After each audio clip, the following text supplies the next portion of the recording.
Good afternoon, Keith Andrews. Today is February 26, 2025. It is a Wednesday, and a lot of us in the country are having a great weather day finally after all the coldness. I would say most of us in the middle of the country and the south of the country, we're experiencing that. I think the north and northeast are going to keep getting cold stuff coming at them. And I'd like to welcome all of you who came today. I want to set a couple of ground rules real quick. I try to host this every Wednesday, 1300 hours Central Time, 1400 hours Eastern Time, Mountain Time, and Pacific Time. You're going to be, the other hours, right? What would that be? That'd be noon time in the mountains, and that'd be, 11 a.m. or 1100 hours out there on the West Coast, you could say. If you're in Hawaii, I think you lose another 3 hours, right? It's kind of early. It's still okay, 8 in the morning or something, right? Anyway, what I do is I'll bring up a topic or we'll talk about something, or anybody here can interrupt anybody and bring up a question or a topic or say, hey, can you say that again? If there are questions, I do not answer the questions. I'll be the last to try to answer it. I expect everybody else here to do that. And we're sorry we missed you today. If you're getting this on recording, plan to be with us every Wednesday at this same time period. We look forward to seeing you. So I see a face here that we haven't seen in a while. I don't know if any of you know everybody here. ZZ Top. ZZ Top. What? Chuck. Chuck. Oh, yeah. No, but I was going to say, I was going to let Miss Dorothy there to go ahead and just tell everybody who she is, what she's doing around here. Where is she? Hello. Like that. Go for it. I'm Dorothy Manning. I'm in Boston, Massachusetts. And I have a lot of background in commercial because Dave Lindahl, real estate mentor, taught me $50,000 worth of face-to-face in-person training in multifamily. And I'm much stronger there than I am in other forms of commercial, although I've ventured out into other areas. And I have a wide network across the country of commercial investors, what Robert Creamer and Robert Camacho call my fat Rolodex. I also have an international background. My father was one of the first foreign student advisors in the country. I grew up in that kind of environment with people from all over the world in our house all the time, and I loved it. I lived in France. I am actually really and truly fluent in French. I got arrested by the customs officer for having a stolen American passport. And when I realized what he was doing, I started to hug and kiss the guy, and that really got him disgusted. And he told me to get on that plane and don't ever try that again. And I went, yes, yippee. So I am delighted to be here. I think Keith does a great job running this. I'm so grateful to him for making it available to all of us. And I know everybody here has a different, interesting background, and I would love to hear all about it. And I love it that we have a global section as well as everything else. Thank you, Dorothy. Any questions for Dorothy? No? Rich, you missed it, but Dorothy is all about multifamily, and she's in Boston, hangs out up there with Tom Truong. That's how I met Dorothy a few years ago. Hi, Dorothy. Nice to meet you. I'm sorry I missed it. I was on a call. I just couldn't get off. I apologize. No, Let's connect offline. Yeah. Okay, is that Rich Enderlin? Okay. Yeah, Rich is all about multifamily as well. Like most of his career has been multi. Can I plug next Tuesday's call? Absolutely. Oh, yeah. That's part of our agenda. You betcha. Oh, thank you. Yeah, Dorothy, if you can put it on your calendar for next Tuesday. It's 11:30 a.m. your time there in Boston, 8:30 a.m. Pacific time. It's the Deal Exchange, and I'll put up the flyer and I'll put up some links for you in just a few minutes. But it's like a broker forum, or Tuesday morning or Monday morning sales meetings that you may be accustomed to back in the day. But it's an opportunity to present deals, all asset classes all over the country. And it's just an opportunity for all of us, not just the EXP folks, but everybody in the sphere of influence that we all have, to have a platform and where we can share inventory and hopefully do some deals together. So I hope you can make it. Again, it's next Tuesday, March 4th from 8:30 a.m. till 9 o'clock. It's just 30 minutes. It's going to be paced and packed. We got some deals that we're going to present, and we'll move forward. And then it'll be the first and third Tuesdays of each month. And if it continues to grow and expand and we have enough deal flow, we'll move it to once a week, or we can even move it to separate asset classes, but we'll see how it plays out. Thanks, Keith. I'll put some stuff in the chat in just a second. Sure, no problem. That sounds great. Any questions for Rich? Fast pace? No. Hey, listen, did you know that there's I think some of you probably know this, but there's a website on out there called nationaltoday.com. And that's where you can go. That's where all these people get these crazy, today is National Day of whatever. And I just went there today, and there's like 15 or 16 different National Todays of whatever. Here's one that says Thermos Bottle Day. But one of the ones that caught my eye quickly was when Johnny Cash was alive, this was his birthday. I thought that was pretty cool. Yep. Yeah. He did a lot for American culture while he was alive, in the music environment. So, and there's another couple others there if you want to check that out. So I just thought I'd plug that real quick, because we like to talk about what happened this day in history, right? So Keith? February 26th. Yes. Hey, if anybody wants to come to Nashville, I just happen to have a B&B on my property here called the J Cash Room. It's all Johnny Cash kitschy, shower curtain, pillowcases, and all, lyrics on the wall. Give us a call. There's a guitar on the wall, isn't there? I've been there. Yes, you've stayed in the cash I room. have stayed in the cash room. Okay, back to CRE. Back to CRE. Let's talk about CRE. Okay, we've done this. I think we did it once or twice last year, but I was just thinking about, excuse me, just thinking about us, thinking about where are we getting our business. I've been, sometimes you'll wake up one day during the week and you'll go to the office and you'll say, what am I doing today? Or for some reason something was going on in your life, and now you're sitting down thinking you're reflecting about, gosh, I've been doing this for years, or hey, this is something I'm brand new, I'm starting. What are the things you think about?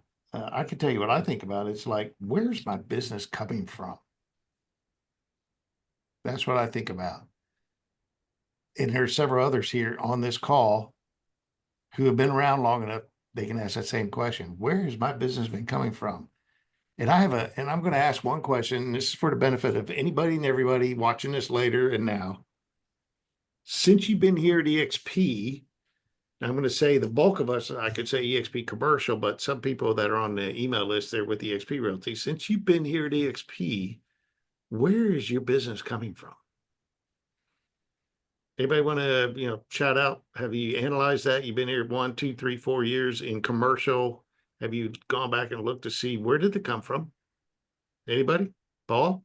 Hey, I got 2 calls today in the morning, both from EXP Realty agents, one in Ohio that needs help selling a auto body repair shop and a property. So it's both commercial and business brokerage. They have a business in painting automobiles and that. And then they have a investment house on the property they rent out. And then another girl called me about a car wash. So some of this came out of the Jay and Ashley mastermind that I went to when I got out of the hospital after a couple of weeks, that you thought I was nuts to go there, Keith. But, those 2 deals and a potential hotel deal came out of that little visit to Gatlinburg to be with 100, 150 realty agents. So it continues to pay off. Good job, Paul. All right, you've been with us how long? I have been with EXP Commercial for 3 years and 33 years in the real estate industry, real estate appraiser, realtor, and then with your invitation a few years back, came over to commercial. So for 3 years in EXP Commercial, where's your business coming from? Me? Yeah. Well, primarily the realty side. Okay. Yeah. All right. Anybody else want to speak up? my own network, people that I've done business with before. They refer their families and, friends, Yeah, and continue doing that. that happens. Yeah. Yep. It does.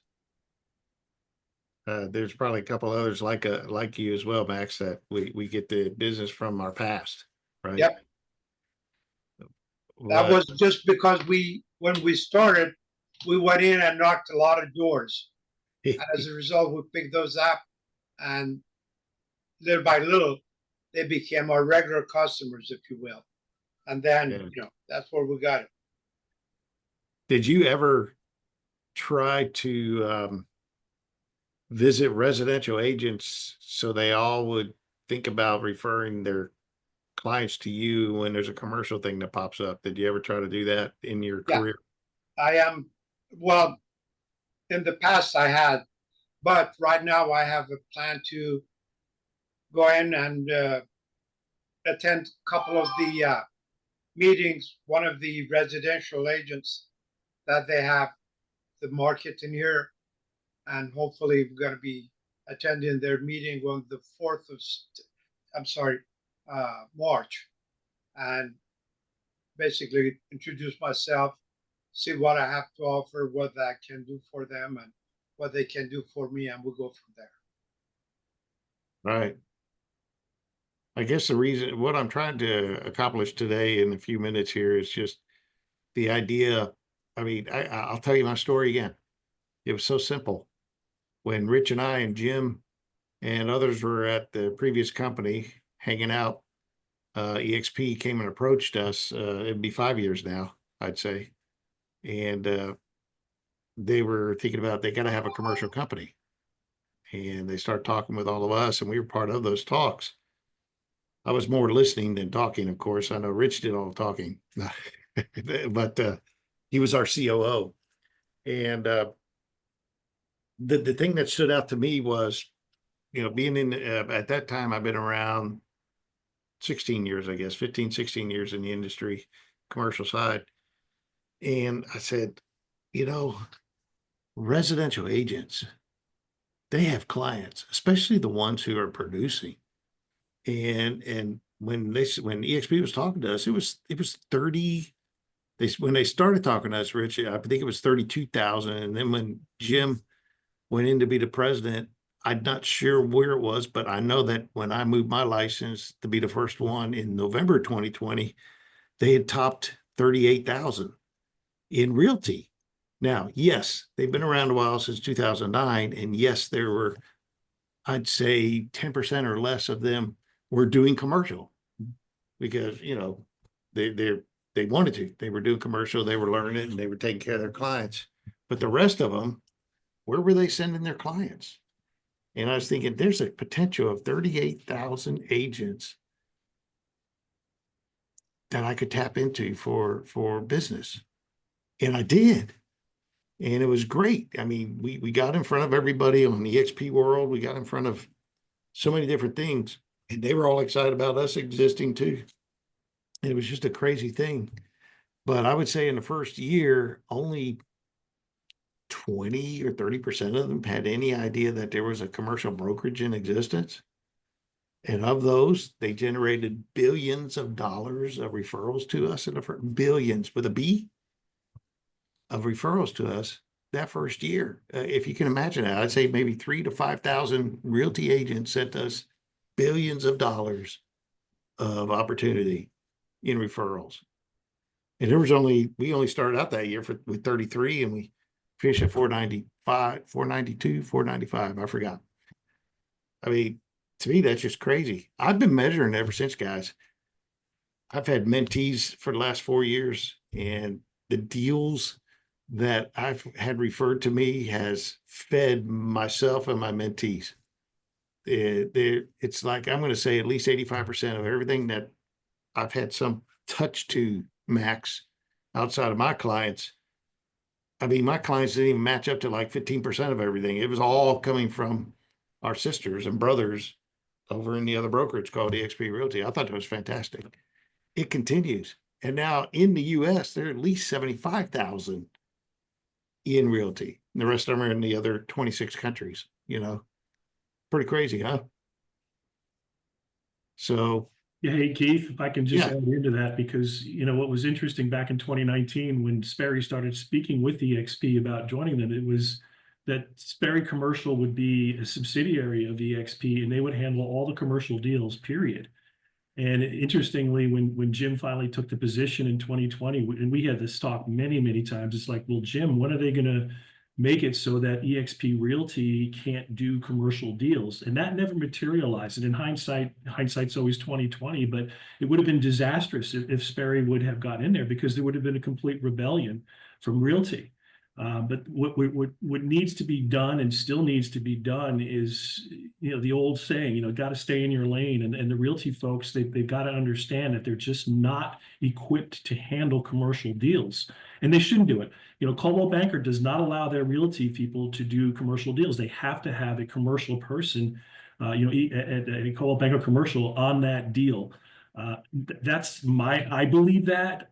I don't run the show. It's not my company, and it's not my fight.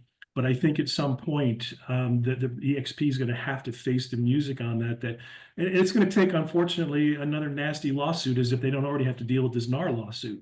But the ones that are really good, Keith, the ones the smart realty, are usually your icons and your really highly productive realty agents. They're smart enough to know that they don't want to deal with the commercial because it just takes away from their business plan, and they're doing really, really well.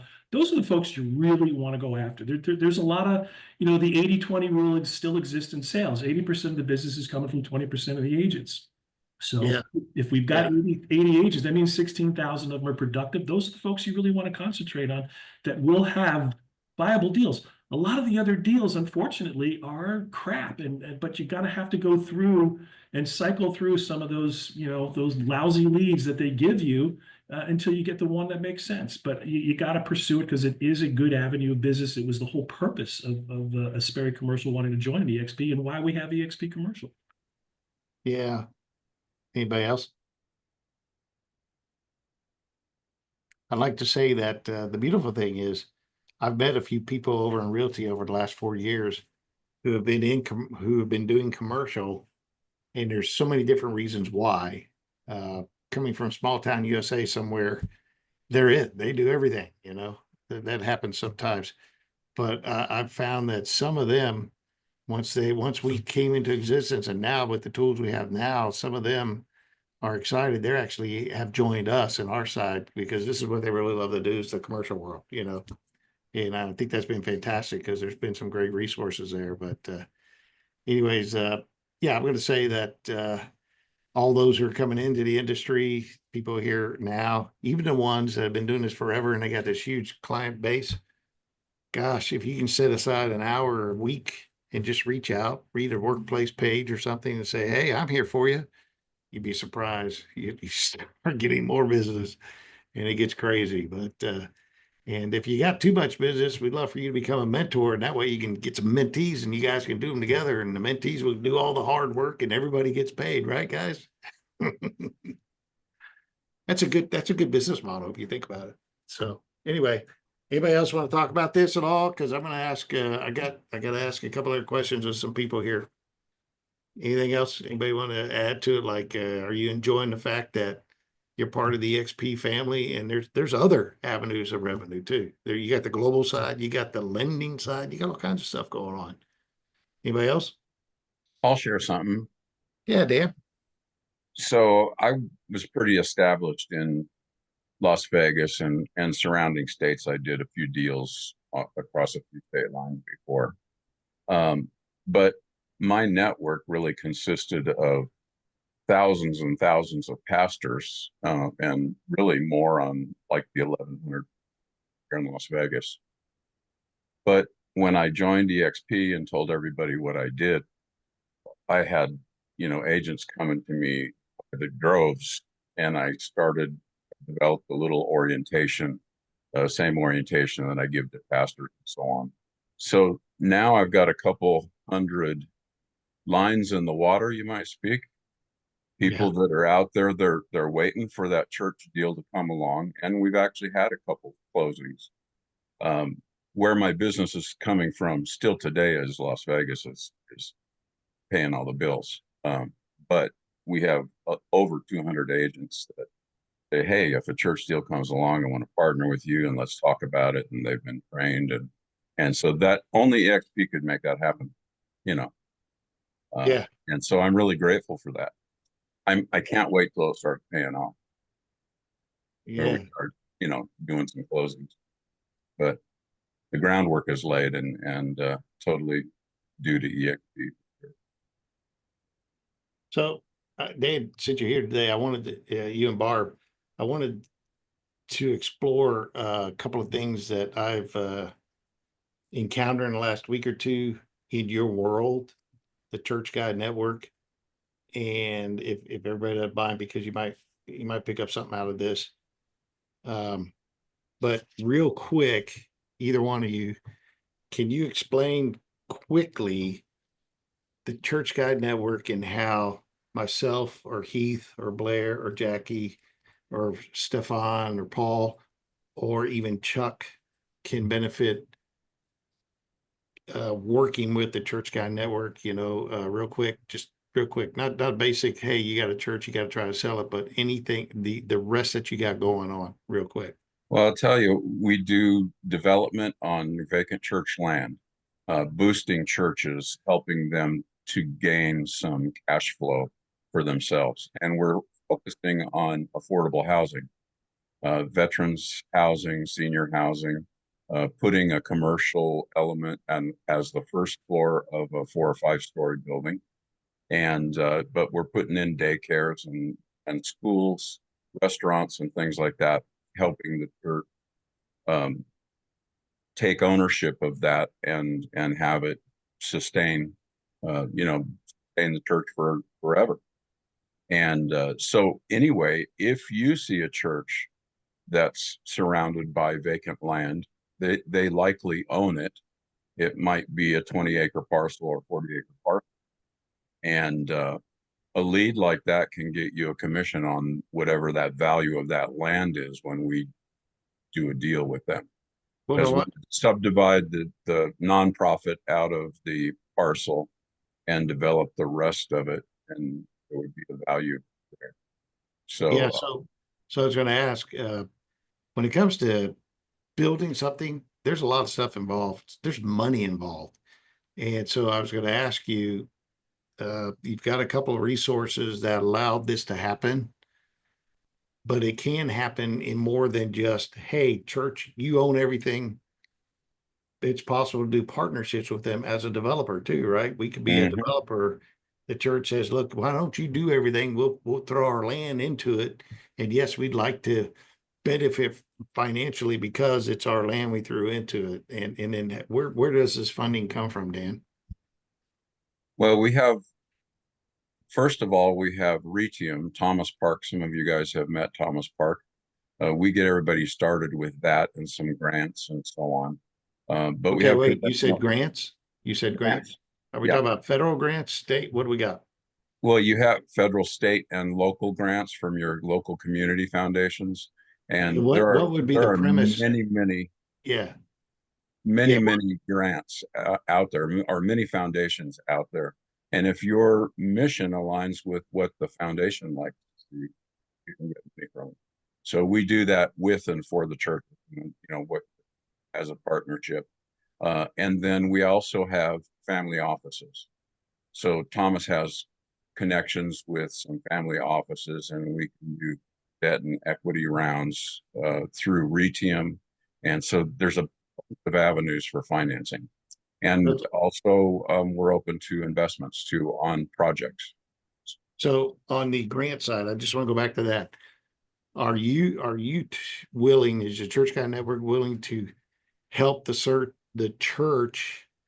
Most churches, if they're involved in their community, they have nonprofits that they work with for whatever reason. But do you offer up the ability to say, look, let us help you find grants to Yeah. further your missions locally so you can build whatever on your land that addresses the vision of whatever your mission is? And examples would be housing for seniors, housing for widows, housing for orphans, like it is in the Bible, housing for veterans, housings for home. But we're talking about they're getting a paycheck and they can pay for it. That's affordable housing, right? So do you offer that service of let us help you find some of those grants? Yep. Okay, We have a cool. list of them. Yeah. The VA has some that we take advantage of. And so if Kurt came to us and said from Kansas City, one of the first places we would go to for money for them, if they were going to build a community center or a school or whatever, we would go to the Kansas City Community Foundation and tell them what the vision of the church is, and they're likely to cut it. And then there's just a lot of other avenues. It's a lot of hard work, and it takes some hours of sweating it out by the phone or filling out papers, filling out forms on the computer. But if you're doing it right, it works. So it's good to have a good church staff person that can help get all that done. You're just helping them We down hope through to that. Yeah. capitalize on volunteers from the church to do some of that laboria. Right. Any questions for Dan or Barb on this? Yeah, Dan, but as far as the church that you go in and get them involved, they stay as a church, or you guys buying them out and then you convert the properties to whatever use that you guys are planning?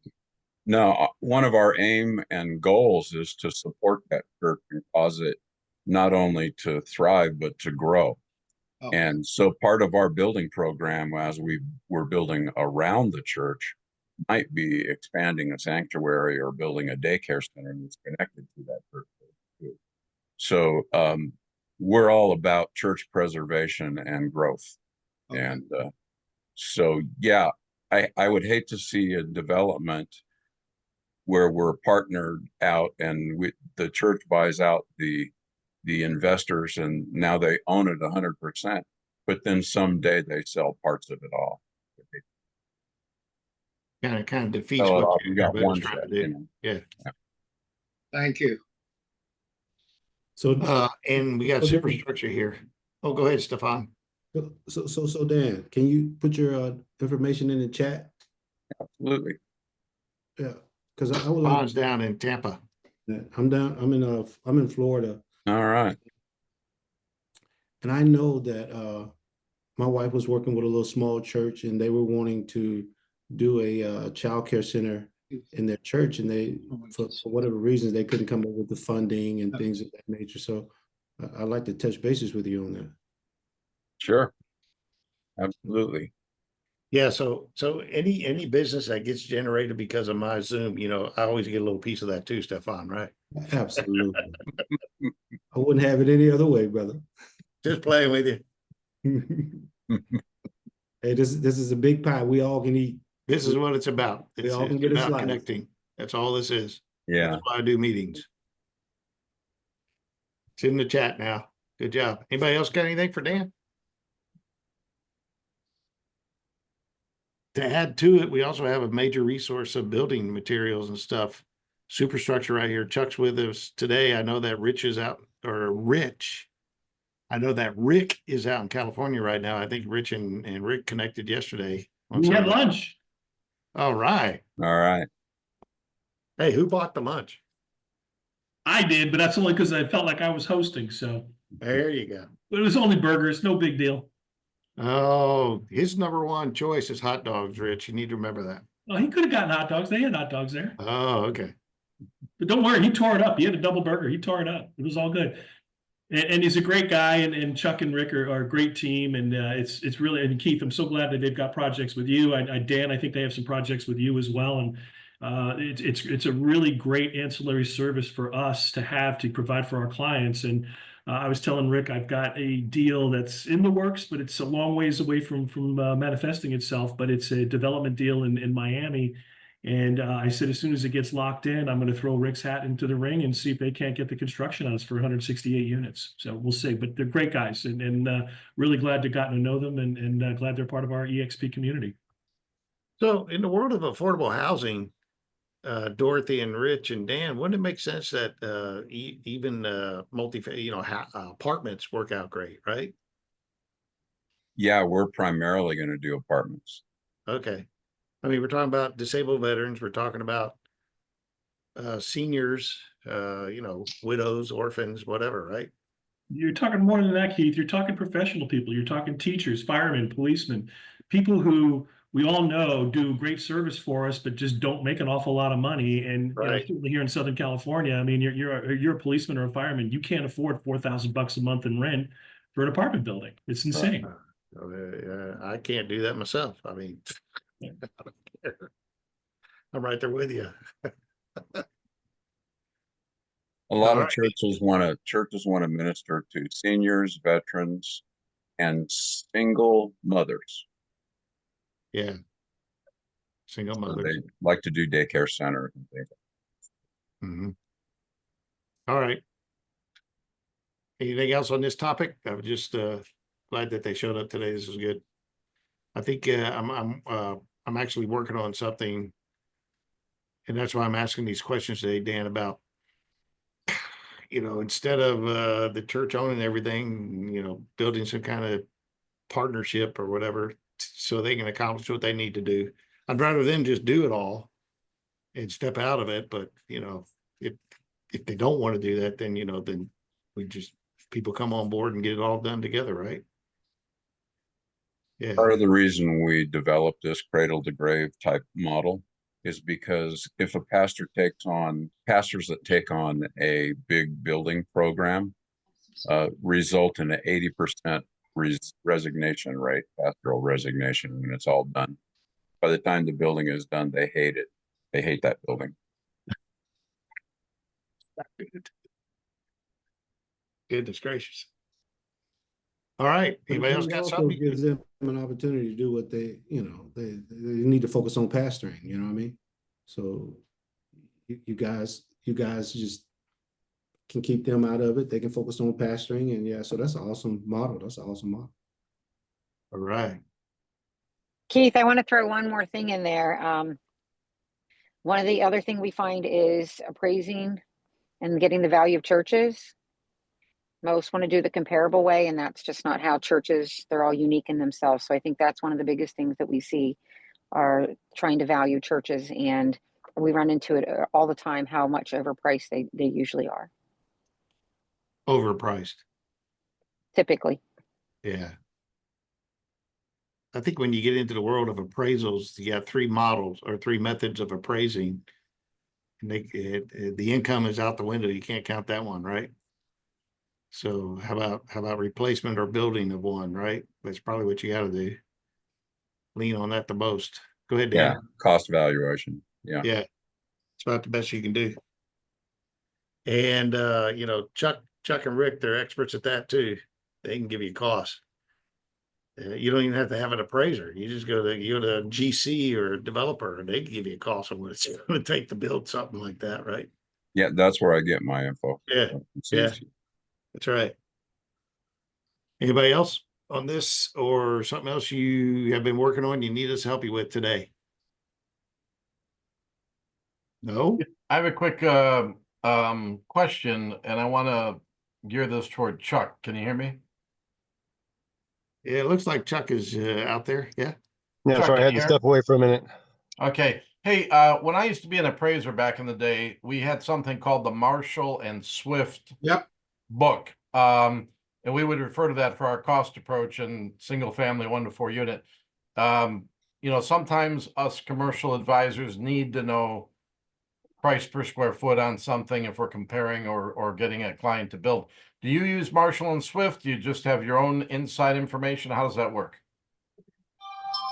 I'm not the end all be all. That's a Rick question, but no, we don't generally use Marshall and Swift. That's not something we go to. We use based on the market value for what we've been building in the particular area or what is available to us through a lot of the project management or estimating software that we have. So a lot of that stuff is already baked in. So we take our experience, our knowledge, and also the programs or resources that we have to build out a pretty, a very close estimation of what the project is going to be what cost based on what you and or your client is looking for, and present that to you, and then work with, and generally most GCs will do this in the design build process, pre-construction, figure out the cost, figure out what it is they're looking to achieve, what, you know, the look, the feel, the functionality, things like that, and then get you the true square, you know, a really solid square foot price. And if they want to move forward, then we can really get down Nat's butt. And to kind of loop back into the comment that was made earlier about at the end of a project associated with churches, there's a lot of resignations after that. That's where, when you have a good commercial real estate representative, you have a good GC, you have a good developer can come in there and take a lot of that weight off of the church, help them focus on administering, focus on their, you know, their flock, and let us do our job to ensure that they get exactly what they're looking for. You take care of your client, and they are able then to continue on their mission, you know, with even more success. So, but back to your original question, it's a lot of historical knowledge, experience, and then using current programs that we have to get you a good ballpark. And moving forward, we can get you Nat's backside on that. Yeah, it's great to have you on the team and on the call, because you're a resource for that when we get a client that wants to compare and contrast building something new versus purchasing something existing, you know. Thank you. We appreciate the opportunity, and we learn as much, if not more, from you and, you know, this group of professionals that gives us the insight. You know, we're really good at what we do, but don't have the holistic picture. So that's where, you know, especially within the different divisions within EXP commercial, we can learn about, you know, some of the, you know, everything from gas stations to churches, multifamily to, you know, big boxes, you know, warehouses and things like that. So yeah, it's been a excellent resource for us. Thank you, Chuck.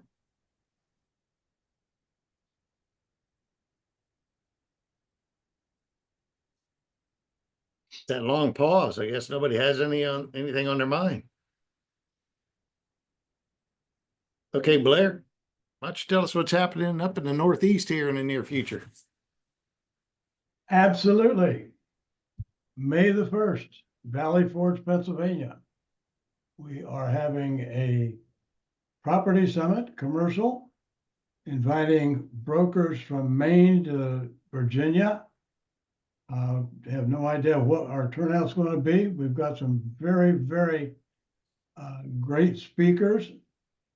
Hopefully, Mr. Enderlein is going to be able to make it. He's been invited to be a speaker. It's going to be a great time. It's again May the 1st, 8:30 a.m. to 4:30 p.m. And in Valley Forge, we'll have information posted on Workplace and actually on LinkedIn as well. So we look forward to folks joining us there. Questions for Blair? No? Paul? In September, is there a particular day of the week you're thinking about? Well, we like to do mid-September right now, maybe that third week of September, because the 15th there's a conflicting event going on here. But I think right after that is September 19th is a Friday. We like to do the Thursday dinner, Friday event. Okay. And I've got to work on a sponsor to get some money coming in, and I got to nail down a date. You know, we've been having 50 to 60 people at our little Nashville IRL masterminds. I think this year we can get it up to 100 if we really invite extra advisors and realty people from other companies to come check us out. So I'm working on that so we can have plenty of time to invite, and get people to come and work on your, everybody work on your rev share and your agent attraction. It's much easier to invite and let them feel the room, feel EXP and experience it, than it is to call them up and have to figure a way to start talking about EXP without talking about EXP. So use these things to invite and let the event do the work for you. Yeah, send them to Blair first. Just Yes. tell Blair, look, I got all these prospects, and if you get them on board, I'm sponsoring them. So thank you very much. You know, that's what you do, right? You depend on everybody else. That's what I do. And Keith, I mean, you know, people I might know around Tennessee or Kentucky want to come here, but we could run into somebody from Pennsylvania, New Jersey that can make it to his IRL. They So have done that. we all need to be doing this so that we can send people to their region. That's right. Typically, they're not going to jump on a plane unless they're real serious, but just it's good for all of us. Well, we've had that. We had that in our areas down here. We had New Jersey. We've had Pennsylvania, Ohio. We've had Virginia people come in. It's been great. Maryland too. So over the last 4 years. So it's it's very beneficial. The main focus of an IRL in real life is retention and camaraderie and collaboration. Then the second by default is if you're visiting, it's like, oh my gosh, I had no idea. That's the second thing that happens. Third thing is you get to meet me. You know, you get to meet Rich. You get to meet Blair. You get to meet. That might not mean much, but I'm just saying that. But if you get to meet Barb, oh, you're done. I tell you. Yeah, absolutely. Max is a different story. Anyway, so anything else? Any other announcements other than EXPCon? I'll say it again. Say it again. EXPCon is in Miami Beach, not Miami, but Miami Beach. That's actually two different towns, believe it or not. And it is 21 through 25, right? Or something like that. October. Everybody comes in on the 20th. No, it's the 20th through the 24th or something. Everybody comes in on the 19th. But all of us in commercial need to come in on the 18th because the 19th, we're actually going to celebrate 5 years of EXP commercial and have a full day of commercial stuff. Anybody that's in EXP Realty, Success Lending, Success Spaces, anybody's coming to EXP Con, spend the whole day with us on the 19th, or, EXP Con is what they're calling that. Spend it with all of us, get to know everything going on. Just come in a day early. Join us. Bring your guests. Just something to coattail onto what you're saying. Those of you who didn't make EXPCon Miami last October, EXP now is giving commercial their entire space at the convention. I mean, we've got a constant, not just a booth, but living rooms. Hey, that was not a booth, Paul. No, no. Like a quarter of the darn exhibit hall. I loved it. Right. And guess what? All those realtors that are walking around want to chit chat, and that's how you meet people and get more deals. So I can't speak highly enough about how much it's worth to go to that. Make an effort. Again, if you're in between commission checks or it's not in the budget, go on the website and pay $250 and get an early bird ticket cheaper now. Tie into it, and then you can finish paying it off by August. Yes, So, you can do payments right now. You can do monthly, every month, right? yes, If you do payments towards a registration. right. You got to be there. It's a place to be. All right. There are several regional rallies going on. You can find that on Workplace. Just type in those words, regional rally. You got to go to those two. The commercial ones, the emphasis on commercials, Vegas, Houston, and DMV, which is DC, Maryland, Virginia. And you can see those dates. It's like the 1st, the 13th, and the 18th or something like that. So anyway, I'll be going to the Houston one if any of my fan club wants to come. Or any of, Chuck's fan club. Okay. I can't think of anything else for the recording today. If it don't have anything else to bring up, one thing we didn't cover it is how do you drum up the business with people in the residential world? So we'll leave that question open. Maybe next week, if somebody can remember that question, we'll talk about it. Okay. Just for a few minutes. All right. One more thing. Hey, Yeah. I'm anxiously awaiting that new EXP commercial logo. And we have the EXP commercial call coming up March 6th with Sean Murphy and Lindy and all. We're hoping it'll And be Lindy Forsythe.